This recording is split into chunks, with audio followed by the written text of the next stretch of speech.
और आप सभी का आज यहाँ आने के लिए धन्यवाद करती हूँ। और आज आप सभी के माध्यम से हे माँ भारती की बेटियों, हे माँ भारती की बेटियों, मुष्टिकाएं बांधकर सब बहनें रणभूमि में उतरने के लिए कमर कस लें। 2029 के चुनाव में इस बार 33% आरक्षण, चाहे वो लोकसभा का चुनाव है चाहे विधानसभा का चुनाव है, उसमें दिलवाने का काम भारत के यशस्वी प्रधानमंत्री मोदी जी ने किया है। तो इसलिए सभी माँ बहनों, कमर कस के इस युद्ध की रणभूमि में उतरने के लिए आप सब तैयार हो जाओ। माँ, इस भारत की बेटियां, दुर्गा भी आप हो, सरस्वती भी आप हो, लक्ष्मी भी आप हो, काली भी आप हो, जगदम्बा भी आप हो, नारी तू नारायणी, इस बात को साकार करने के लिए आज अगर किसी ने पूरे इस भारत में आजादी के इतने वर्षों के बाद भी चिंता करी तो वो भारत के प्रधानमंत्री नरेंद्र मोदी ने करी। जब 2014 में नरेंद्र मोदी जी भारत के प्रधानमंत्री बने तो सबसे पहले बेटी बचाओ बेटी पढ़ाओ का नारा ही नहीं दिया उन्होंने पूरे भारत को, बल्कि उस नारे को, उस सपने को साकार भी किया। जब मोदी जी ने प्राइम मिनिस्टर के तौर पर भारत की कमान संभाली तो हमारा लिंग अनुपात कहीं ना कहीं 830, 850, कुछ प्रदेशों में तो बहुत भयावह स्थिति थी।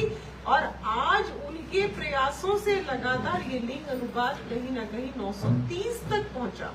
और उसके बाद उन्होंने बेटियों को कोख से तो बचाया ही, लेकिन उसके बाद उन बेटियों को पोषण भी मिले।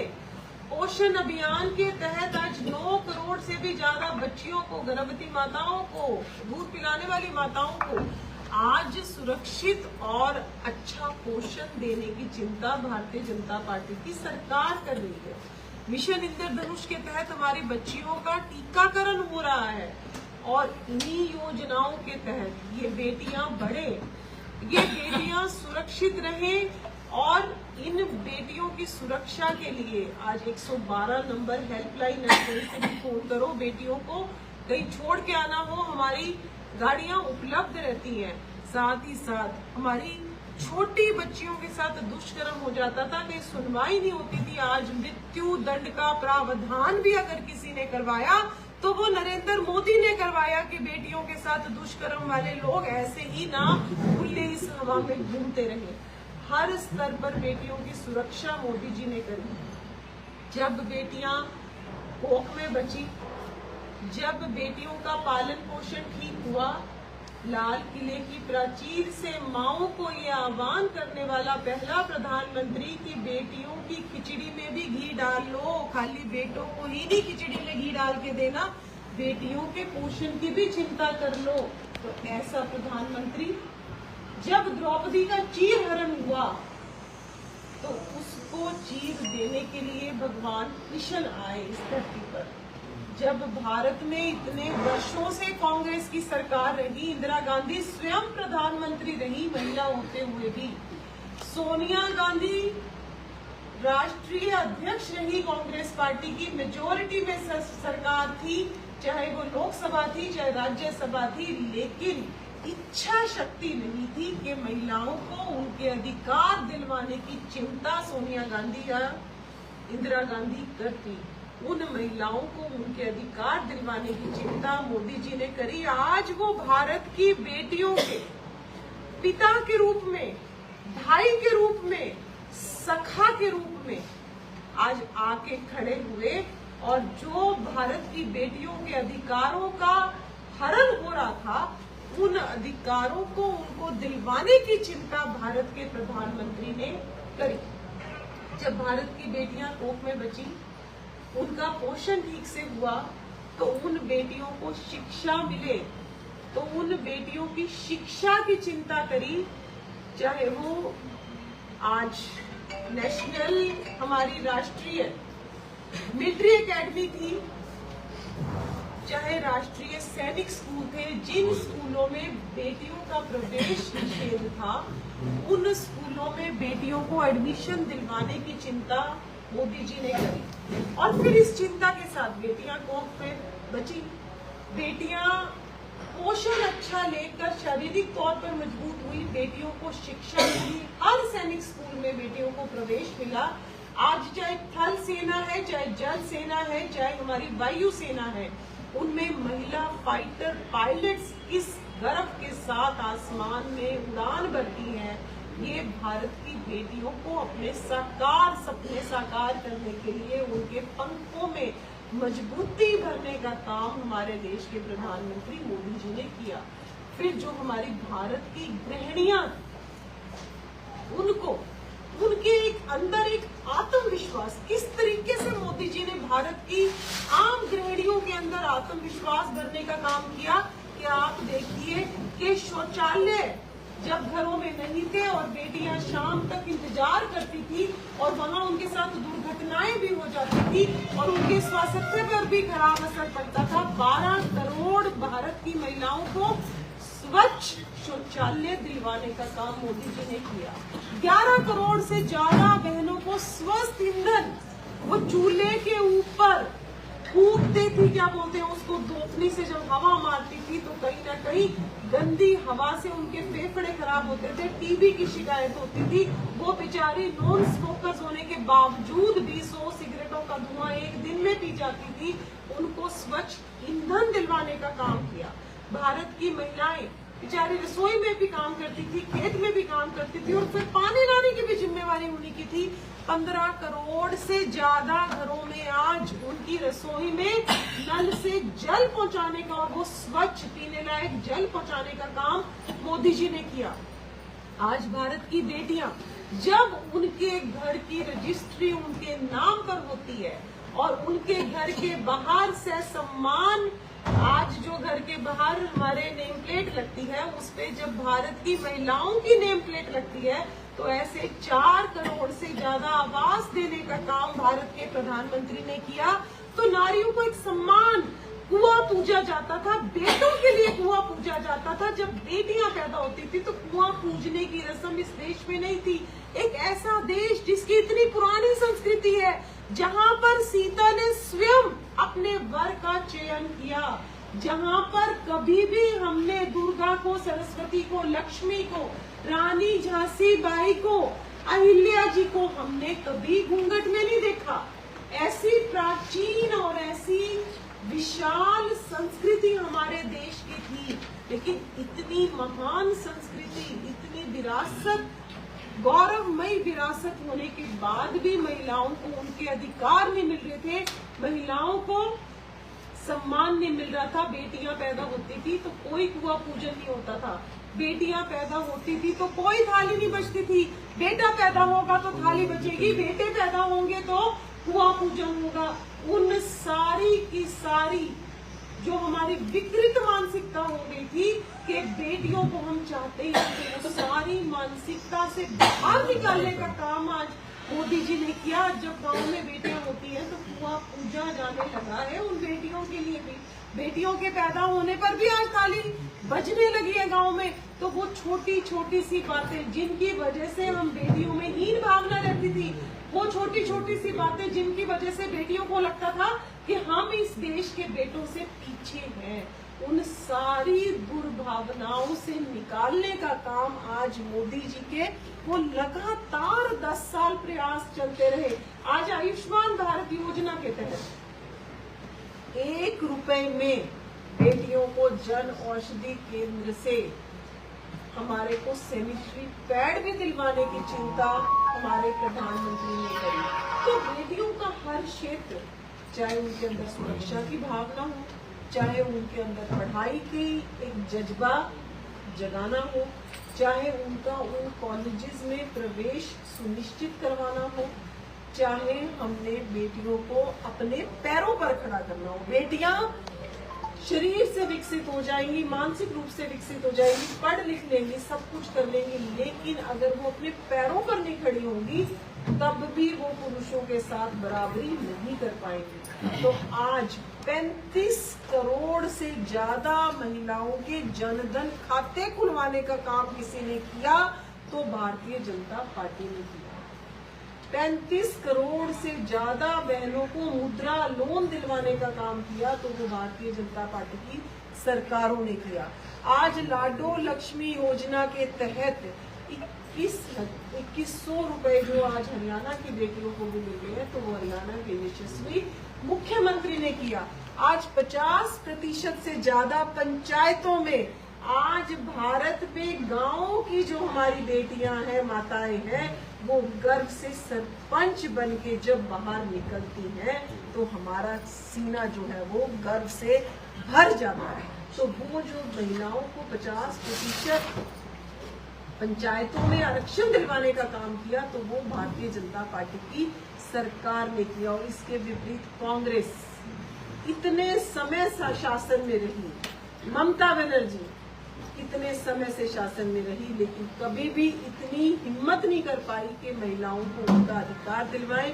तो आज हमारे प्रधानमंत्री ने 33% का हमें अधिकार दिलवाया 2023 में, और अब जो हमारा 16, 17 और 18 को महिला शक्ति वंदन अधिनियम में संशोधन आ रहा है, उसके बाद भारत की बेटियां 2029 में अपनी राजनीतिक तौर पर सक्रिय भूमिका निभा पाएंगी।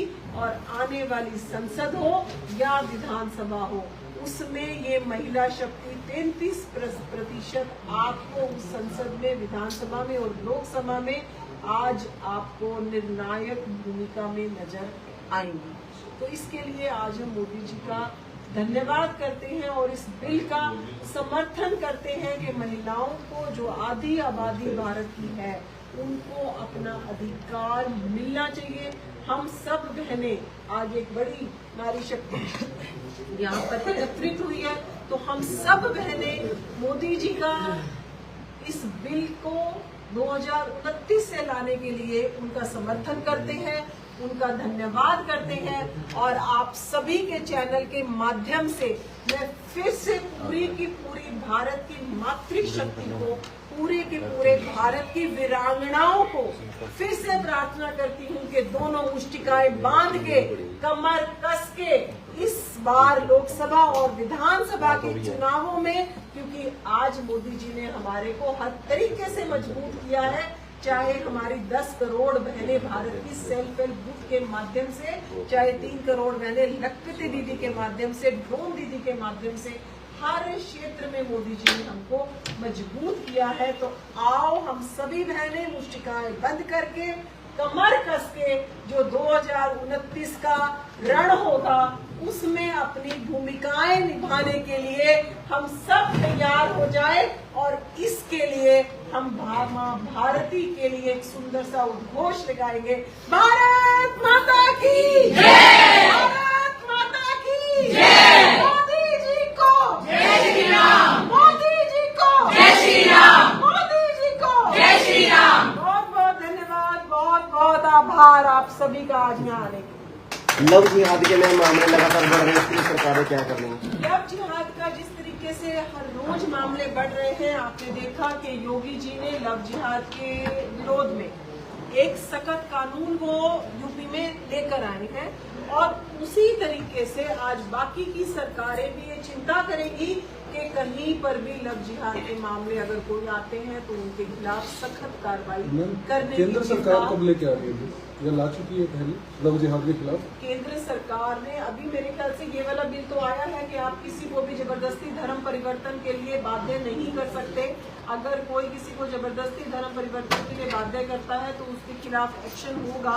लेकिन जो ये लव जिहाद की बात आपने रखी है, जैसे यूपी में आया है, तो हम कोशिश करेंगे कि बाकी जगह पर भी ये जल्द से जल्द बिल आए, ताकि आज मैं कहती हूँ कि भारत की बेटियां जिस तरीके से सीता ने अपने वर का चयन किया, आज भारत की बेटियां इतनी सक्षम, सशक्त और सबल हैं कि वो अपने वर का चयन कर सकती हैं। लेकिन हमारी लड़ाई उन लोगों से है जो बेटियों को बहला फुसलाकर, उनको गलत सपने दिखाकर, गलत रास्ता दिखाकर और अपनी असलियत छुपा के, सबसे बड़ी बात यह है कि आपने अपनी असलियत छुपाई और फिर उन बेटियों को फंसा। तो हमारी लड़ाई उन लोगों से है जो अपनी असलियत छुपाते हैं और बेटियों को गलत सपने दिखाते हैं, अदरवाइज आज हमारी बेटियां इतनी सशक्त, सबल, पढ़ी लिखी, अपने पैरों पर स्वतंत्र हैं कि वो अपने घर का चयन करने में सक्षम हैं। और हमें बेटियों के इस चयन को आज उसको हमें प्राथमिकता देनी चाहिए और उनकी हर विचार का हमें मैम, नारी शक्ति वंदन अधिनियम जो था वो 2023 में पास हो गया था, लेकिन अब 3 साल हो चुके, उसको लागू क्यों नहीं किया गया? उसको लागू करने के लिए पहले हमारी सरकार ने ये चिंता करी थी कि जो सेंसस है, जो नया हमारा जनगणना होगी, उसके अकॉर्डिंगली हम इस बिल को लेकर आएंगे, क्योंकि काफी सारी सीट्स भी बढ़ी होगी। लेकिन जिस तरीके से काम चल रहा है उस तरीके से ये संभव मुझे नहीं लगता कि हो पाएगा। कि ये मेरी अभिव्यक्ति, पर्सनल अभिव्यक्ति है, क्योंकि अभी हमें पता नहीं है कि 16, 17, 18 के संसद के सत्र में जो स्पेशल सत्र बुलाया गया संशोधन के लिए क्या होगा। लेकिन मेरी अपनी अवधारणा है कि मुझे लगता है कि सारा का सारा काम हो सकता है 2029 के चुनाव तक ना संभव हो, तो इसलिए इसमें संशोधन लाया जा रहा है कि अगर ये सब चीजें ना भी संभव हो तो हम इसको 2011 की जनगणना के साथ इसको हम लागू कर सकें। अर्चना जी, एक गोहाना में एक बाप ने अपनी 23 वर्षीय बेटे का कत्ल कर दिया है कि वो अपनी पसंद से शादी करना चाहती थी। देखिए, मैं आपको वही बात बता रही हूँ कि वो जो संकीर्ण मानसिकता कि आज अगर कोई बाप अपनी 23 वर्षीय बेटी का कत्ल करता है, तो मैं कहती हूँ इससे बड़ी दुख भरी घटना आज इस भारत में कोई हो नहीं सकती। और हमको इस संकीर्ण मानसिकता से बाहर निकलना होगा, क्योंकि जो 23 वर्ष की बेटी है वो पहली बात वो बालिग हो चुकी है, दूसरी बात अगर वो पढ़ी लिखी है तो उसको अपना जीवन साथी चुनने का मैं ये मानती हूँ कि स्वतंत्र अधिकार हम सबको देना चाहिए। आज आप सबके चैनल्स के माध्यम से भी मैं भारत के उन माता पिताओं से ये प्रार्थना करना चाहती हूँ कि आप अपनी बेटियों पर भरोसा कीजिए। आज हमारी बेटियां संस्कारित हैं, लेकिन हम कहीं ना कहीं उनके ऊपर भरोसा नहीं करते। हमारी संस्कृति है कि बेटियों को अपना वर चुनने का अधिकार है। सीता ने राम को चुना, तो आज हमारी भारत की बेटियों को अधिकार होना चाहिए कि वो अपने वर का चयन कर सकती हैं। लेकिन उस अधिकार को देने के लिए सबसे पहले हमें अपनी बेटियों को शिक्षित करना पड़ेगा। हमें अपनी बेटियों के बालिग होने का इंतजार करना पड़ेगा कि बेटियां बालिग हो, और तीसरी बात बेटियां शिक्षित हो, बालिग हो और अपने पैरों पर खड़ी हो। ये भी हमारे को उनको अपना प्रोफेशन भी चुनने का अधिकार देना पड़ेगा। आज मैं समालखा जैसी जगह से आती हूँ, मेरे अपने परिवार में, जबकि मेरे दादाजी स्वतंत्रता सेनानी थे, लेकिन मेरे परिवार में क्या रिवाज था कि 10वीं पास करवाओ ज्यादा से ज्यादा, वो भी मैं ज्यादा से ज्यादा बोल रही हूँ, और उसके बाद बेटियों की शादी कर दो। लेकिन आज मैं आप सबके माध्यम से कहना चाहती हूँ, मेरी माँ पढ़ी है, वो बीकॉम इकोनॉमिक्स है, और मेरे पिताजी इंजीनियर हैं, तो उन दोनों ने ये निर्णय लिया कि हमारी बेटियां पढ़ेंगी, और समालखा में मैं पहली डॉक्टर बनूंगी। तो आज हमें अपनी बेटियों पे भरोसा करना पड़ेगा कि वो बाहर अगर गांव से, अपने छोटे शहर से, कस्बे से बाहर जाएंगी, पढ़ने के लिए जाएंगी, तो हमारी बेटियां इतनी संस्कारित है, भारत की एक एक बेटी संस्कारित है, लेकिन हम उन पे कहीं ना कहीं भरोसा नहीं करते। मैम, एक अहम मुद्दा है कि केंद्र सरकार ने अभी सुप्रीम कोर्ट में बोला है कि PIL को खत्म कर देना चाहिए। इसको कैसे देखते हैं? PIL को खत्म कर देना चाहिए, ऐसा केंद्र सरकार ने सुप्रीम कोर्ट के अंदर बोला है।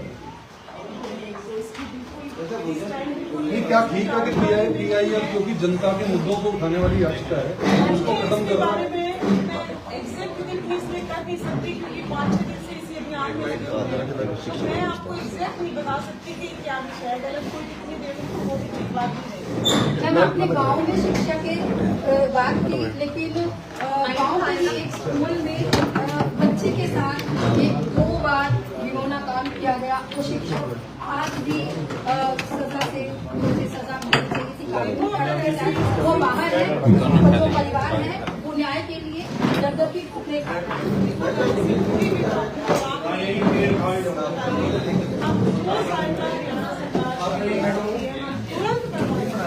नाबालिग बच्ची है।